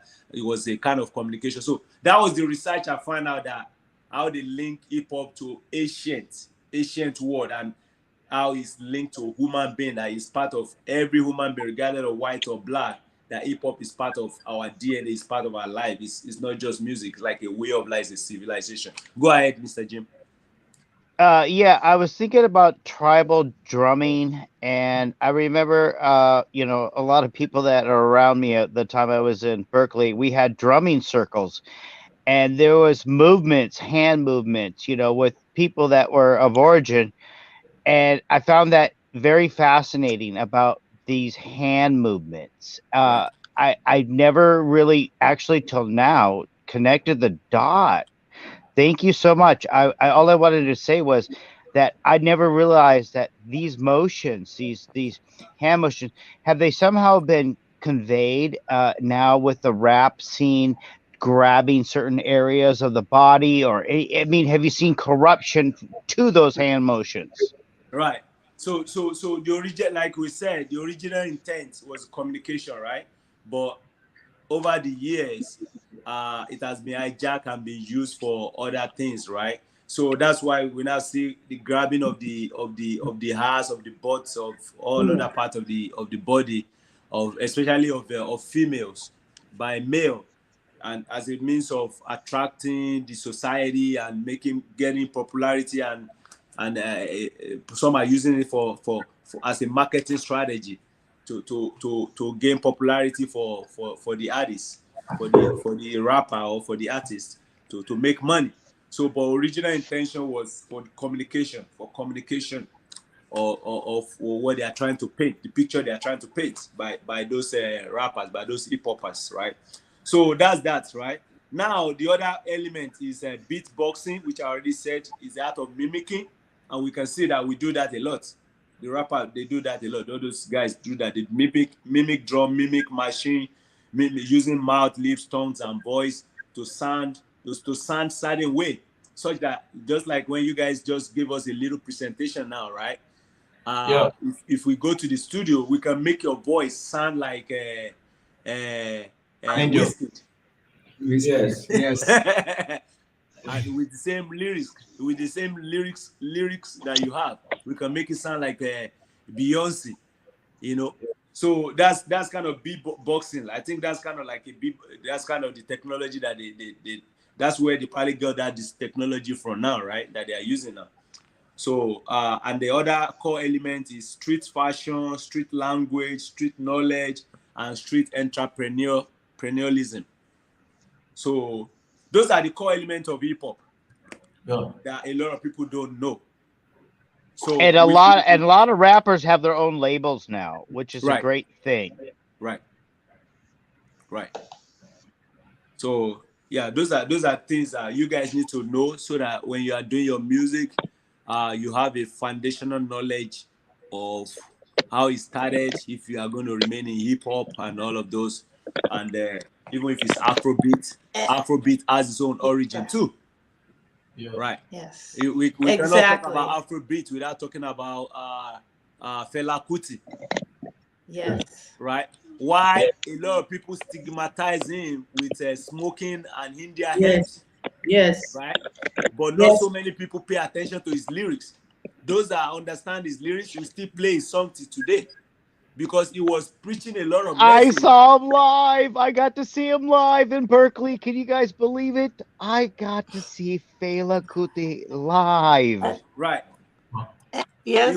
He And you guys are the was next generation he of was Yeah. consciousness, of conscious Yeah. music. And don't forget, as we're talking about the subverting of culture and hip hop, we have to also look at how, we have the TikToks, we see the TikToks, we see even a lot of the wonderful African music and rhythm is being sexualized. They're using the same playbook. So the great thing is there's history to show that they use the same football playbook. So if we're ahead and really be conscious leaving.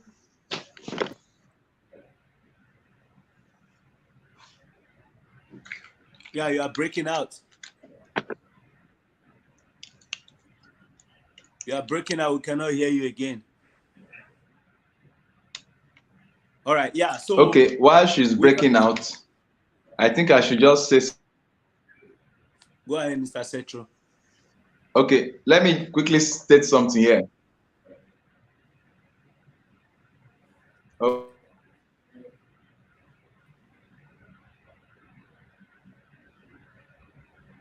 Mr. Setro, you are breaking out as well.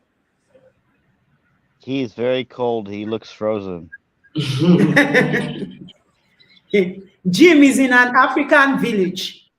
Would you like to visit?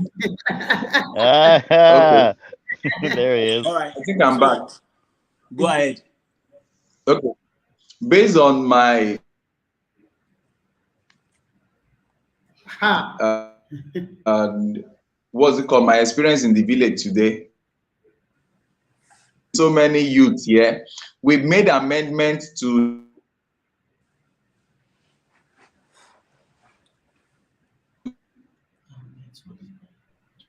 In the village.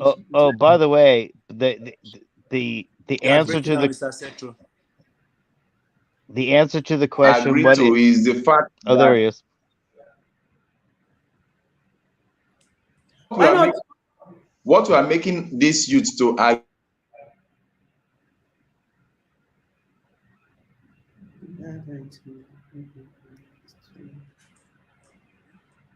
Yeah, I think he's breaking out. You probably have to mute him so we can continue.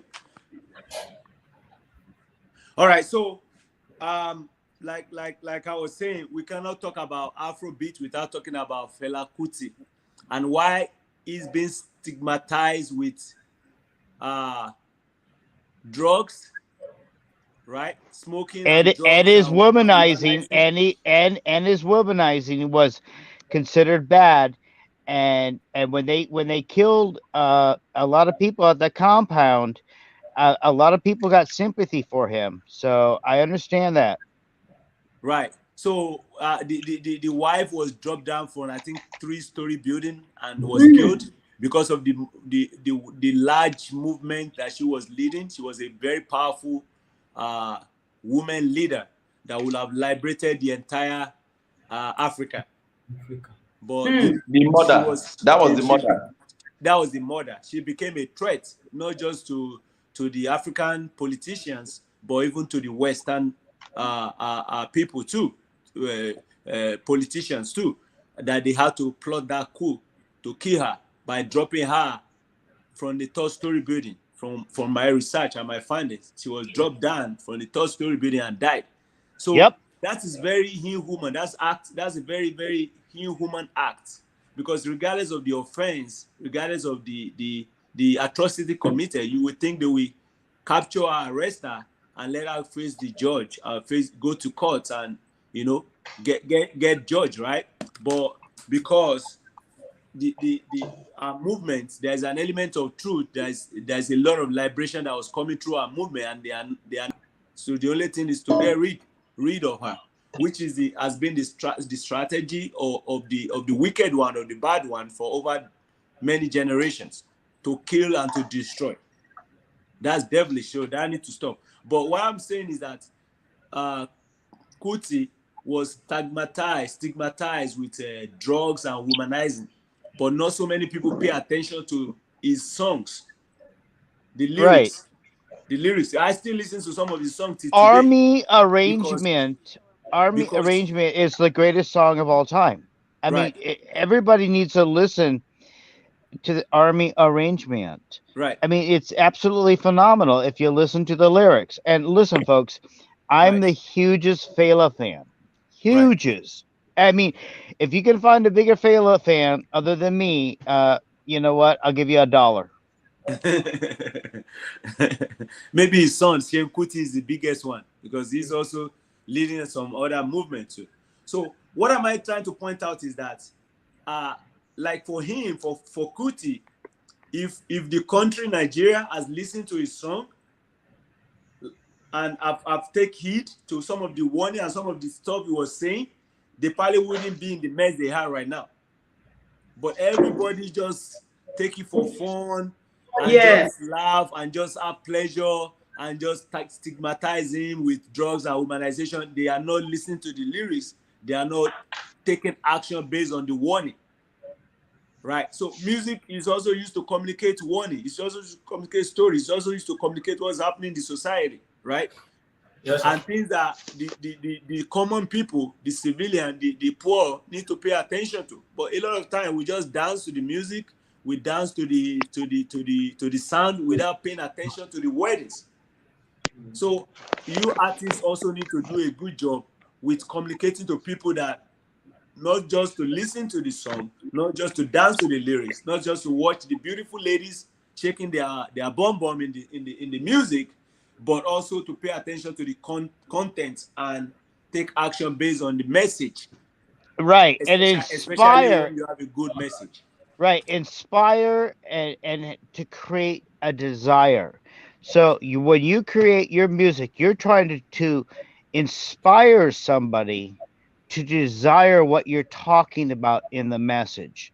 So make them get creative in your, that's the message. And by the way, when you get your own Rumble site started and you start monetizing some of your videos, guys, listen, it's going to take off. It's going to take off. Don't even worry about it. Okay. Let me Thank come you. in here.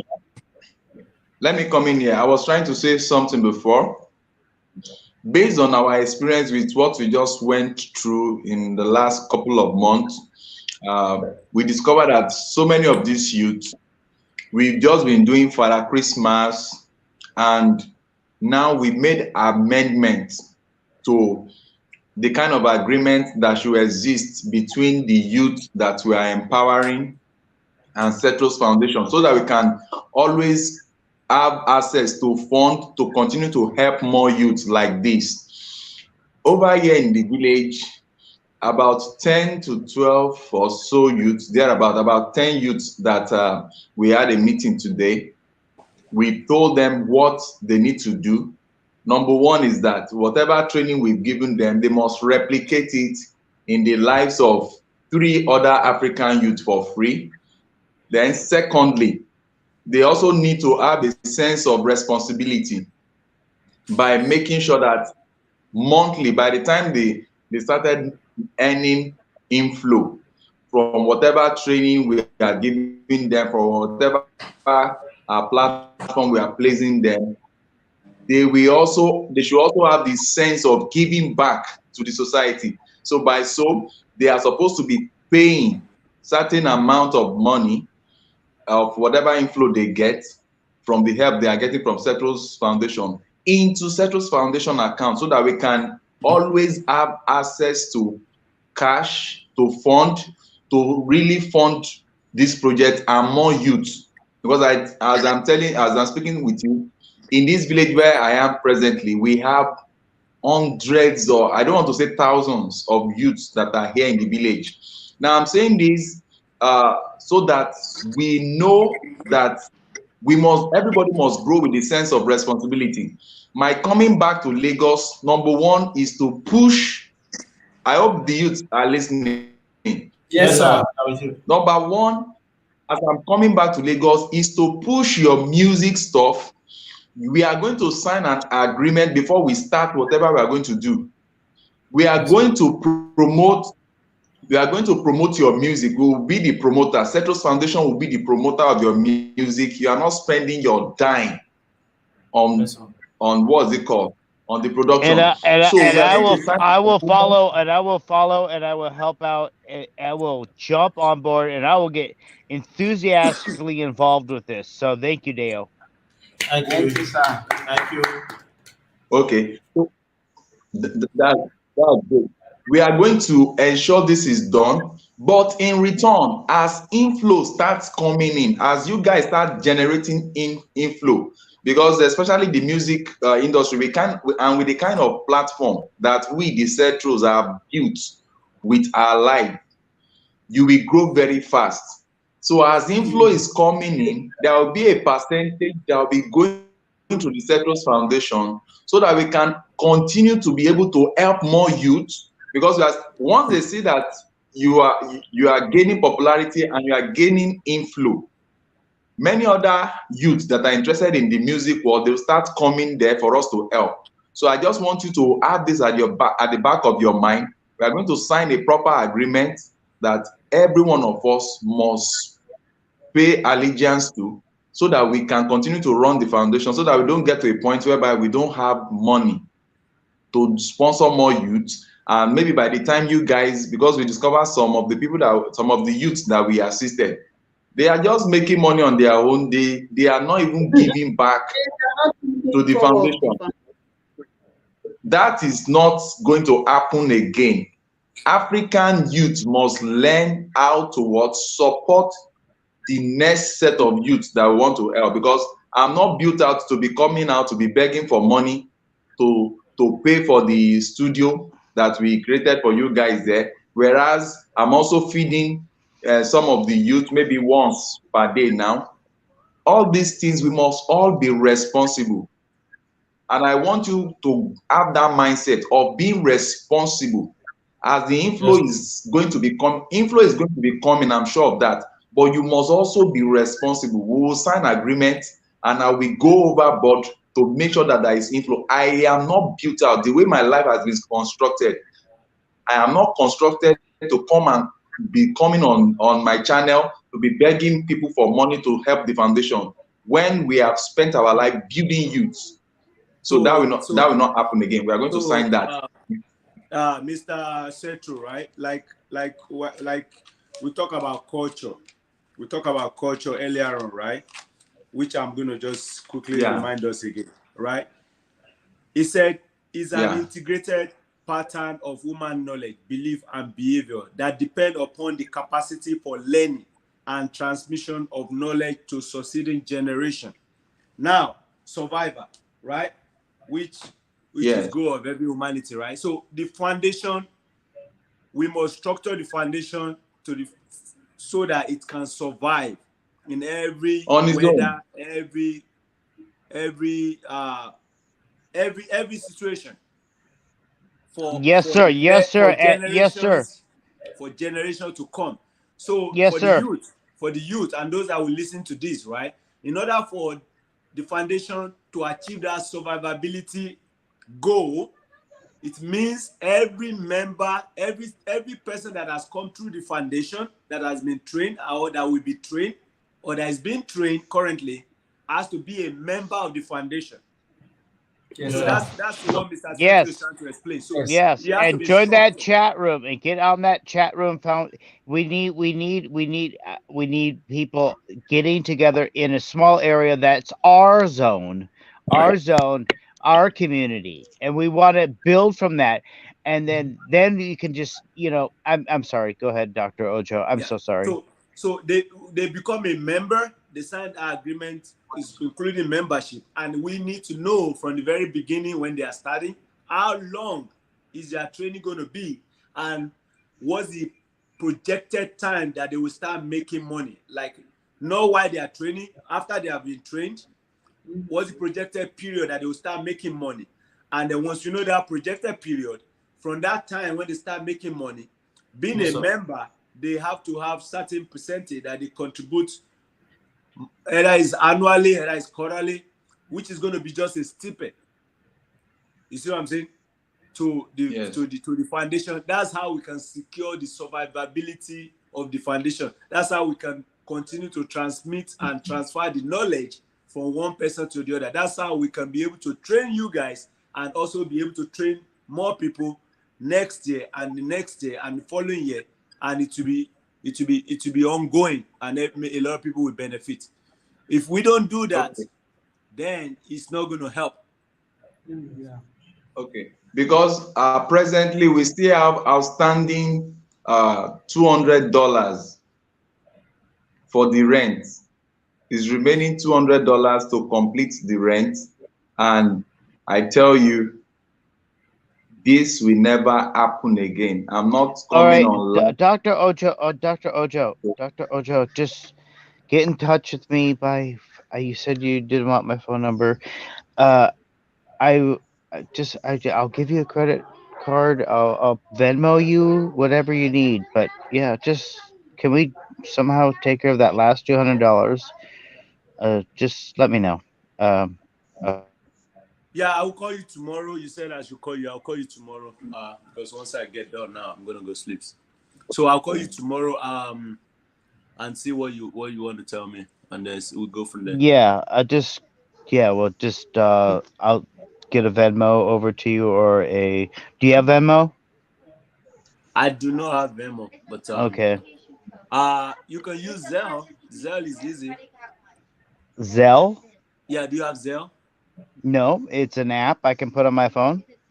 No. Zelle work with your bank. So if you have a bank account, every bank has Zelle. If you go to Uh, your if you go log in online to your bank account online on your phone or your computer, there's where they will have like transfer, and then you have under transfer you have wire transfer and you have Zelle. Zelle is like you have Cash App, you know Cash App, yeah, I've heard of Cash App, but I'm not familiar with but it. you have PayPal, right? Yes, I have a PayPal, and Okay. that's how I used. I give $15 a month to the Cetros Foundation. I think it goes through right, Joke. I think it goes through PayPal, right? Yes. Oh, by the way, you know what? I think Oh, I figured this. I think I figured this out. So the last computer, I had a new computer, and I stopped using the old computer that had the PayPal account, and I fired it up, and it took me forever to re-log into my account, but I did log into it, and I tried for the likes of me to increase the Patreon account, and I couldn't figure it out. And I know my wife could figure it out, so I think that might be working out. So, but please call me tomorrow because it's like coming up. If is there a situation where you guys are actually going to get kicked out? Is that a possibility? No, Yeah, no. we definitely have to meet the obligation Okay, but for us not to get kicked out. So we're not the gonna get land. kicked out because we have to meet the obligation. Okay, good. Thank you. Thank All you right. very Yeah. much, So guys. Thank you, Thank sir. you, sir. Thank you, sir. game okay. game game game Apney just posted something out to confirm what we have been saying. Say yes, all educational facility such as university make contribution towards said institution. Yes, it's done everywhere, and all organization does it. We just have to put that structure down. It's what's going to enhance and you know help us gain that continuity. So so let's pledge, let's get it moving. Thank you, Jim. Okay, all right. So if Jim is still listening, right? I have paper, but like I'm saying, Zelle works just like paper, except that it go into the other person's bank account, and all you need is your email address or phone number to register to create a Zelle with your bank account inside your bank account. When you log into your bank account, you create it right there in your bank account online. Use your phone number or email address, and then whatever you use, then you just give it to the person, and then I can send it to you can send to me uh through my email address or something like that. So if you have Zelle, let me know. And if you want to use paper, that's fine too. I have paper to get whatever you want to send across to Central. So and every other person too, those that are listening, those that are watching, those that will watch, we are still soliciting support for the foundation. We have the youth here; they are doing great things. The foundation is trying to help them, and we can't do it without money. We can't do it without support from people, from good-hearted, kind-minded people like you all. So we need more support. If you have extra cash, extra money, whatever that you have extra is because you need it to help others. That's why you have those extra. It's not just for you to hold on to it. So let's show kindness. Let's show love. Let's help our brothers and sisters that are being neglected, the fatherless, the African poor youth that we need to support so they can have a meaningful life and not end up on the street and not get involved in drugs. So that's very, very important. I'll put that out there. And as we help them too, and then God is definitely going to meet all our needs too. So that's it. Thank you so much, guys. So what else, Mr. Setru? Okay, I really appreciate every one of us. Let me give us a good news. You know, over here in this village, it was fun time today. Over here in this village, I had the opportunity of meeting a young boy that was, in short, he was doing two jobs to keep alive. The first job was he was helping to serve food in a particular company that is close to their house in the village. When he comes back from there, he used carton to build a shop. He used carton to build a barber's shop in the village. He constructed the stuff because it's a mud house, so they gave him that space. He used carton to build a barber shop there. When I entered in, I saw cardboard, then I saw leaking roof and the likes. But this guy was able to erect a barber shop there, and it's so beautiful. When I get back, I will edit the video. I will share with you guys. Oh, I'm seeing lovely exciting. Oh, I'm that are excited for there. that. So I told him that if he continues this way and we see him that he's doing great, what we'll do is we'll help him to reconstruct the shop so that we'll see before and after. So I just told him that. Then while we were discussing, the whole community was in a kind, will I say, a confused state. I was asking what's the problem. The well, the major well that they are using in the village to drink, they are cooking with it, they are drinking with it.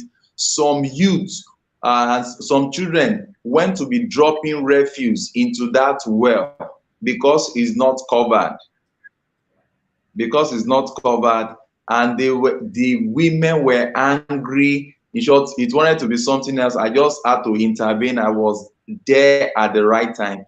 I intervened. I just calmed everybody down. You need to see that video. I just calmed everybody down. Okay, what's the challenge? Do you know the my goodness? Do you know the solution to that well? The solution to that well is just about is less than $20 to cover that well and put a lock and key there so that they don't drop refuse there. I was just laughing. I told them, don't worry, we are solving that for you tomorrow. The whole community was just so happy, as if as if we gave them millions of dollars. They were so happy. I now taught the youth, I said the youth should meet up with us there. We are going to clear the rubbish there beside the well. We are now going to put something like a write-up there, that anybody that drops refuse into that place, the parent of that child will pay a fine to the community. It was an eye opener to them. They said, wow, that they never thought of it this way. I said, by the time any parent knows that if their child is not properly monitored and they defecate or mess up the water that the whole community is drinking from, that they will pay a fine, then everybody will be watching against each other. It was fun filled. I now told them, because I know the present situation of the foundation, I didn't promise them much. I only promised them what we can achieve tomorrow. So tomorrow we are going to fix that. We don't even need anybody to contribute towards that. We are going to fix that.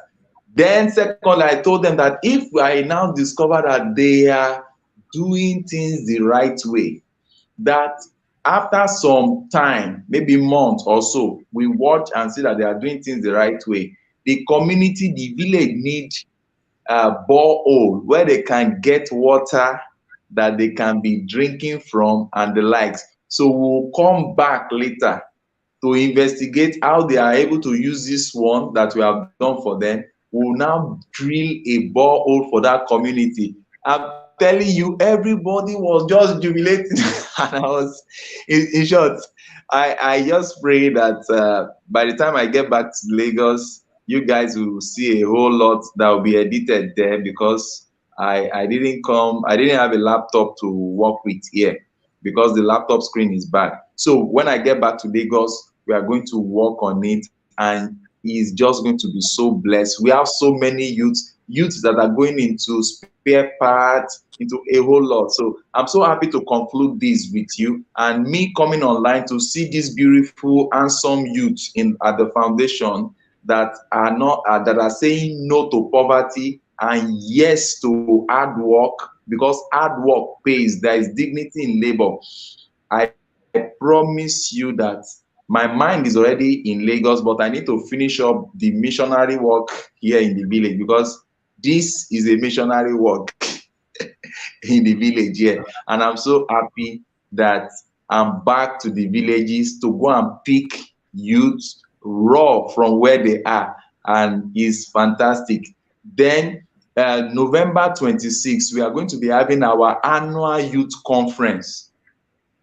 It is going to be taking place at the foundation of as many youth that can travel from place down to Lagos. We are going to have them there.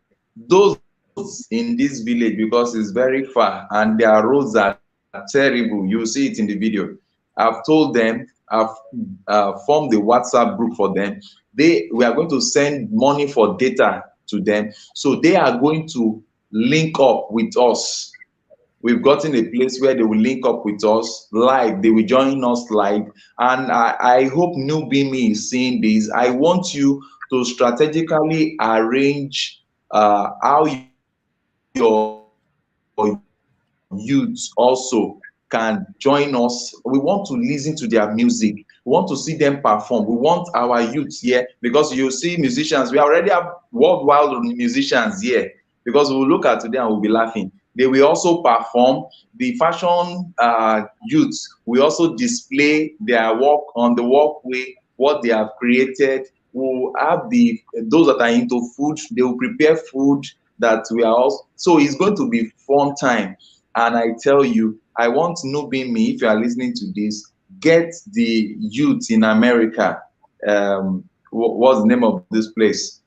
Get them ready so that they can join us live and showcase what they've got. I know you have so many beautiful people that are producing nice music there. I want this our youth to come and see what the world has Right. to offer them, so that they will not be And if we thinking post and locally. if we post the links, if we post the links in the chat rooms, we can Yeah, start building our own community.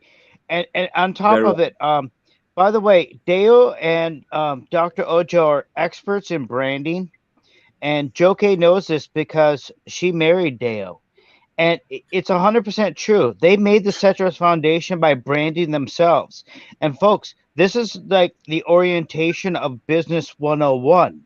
If you understand that if you have a drive and a will and a passion, you cannot be conquered, as Dr. Ojo was saying. Hmm, hmm. Thank you so Thank you so very very much. very So much. So we do, we have to wrap up. It's to 12 yeah, wrap up. All a.m. right, so so that the youth can go. all right, Okay, you so we can. have to wrap up, man. You want to wrap up Yes. now, or you want me to wrap up? Sir, you can, sir. All right, Thank you so so very much, sir. in wrapping up, while we're wrapping up, you can post the if you can post the link to the GoFundMe and the paper information if it's possible. We should always remember to do that at the beginning, in the middle, Yeah, and at because the end. other people are going to look later at these Right. videos. So, at the end, they're going to, oh, well, hey, they didn't even tell me where to go, or Right. put the links in the description and everything like that, too. Yeah. Let's always do that in the beginning, the middle, and the end, so that wherever they watch the video, they can get that. So it's been a wonderful evening, night, morning, wherever you're watching from, and this has been an inspiring discussion, very educative one, and thank you everybody. So I want to wrap it up tonight from my side by saying that music is good, is a very good thing, and has a very significant that we can use to contribute to our life, all right, to contribute to our society, and we should always continue to use it. The hip hop, the rap, the Afrobeat, the pops, the country, we should all be using them uh, to communicate something that is going to impact the society in a positive way, that will contribute to the youth, to society development, to improvement, that will contribute to joy and peace in the society, and not for the negative things that people are using it for today. So with that said, I hope everyone have a great evening, and we hope to meet you guys again next week, Sunday, 9:30 Thank p.m. you, Dr. Ojo. All right. Bye, Thank guys. you. Bye. Have a good night, guys. Yes. Bye. Bye, guys. Yes. Thank you, sir. Thank you, sir. Yes. Thank you. All right. Thank you so much. Yes, sir.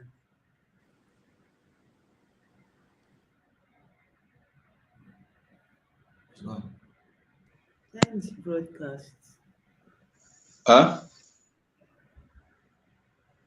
The Did broadcast. you didn't share the GoFundMe? Let me hold on.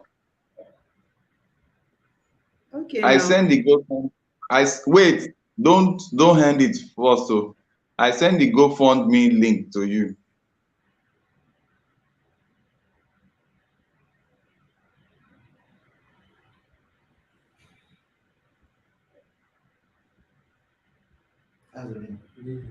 Okay, so that's the GoFundMe for as many people that want to support the Cetros Foundation on what we are doing. We appreciate you all. See you same time next week, Saturday by 9:30. So the youth in the studio, bye-bye. Thank you, sir. I'm missing you. Okay, bye-bye. Yeah.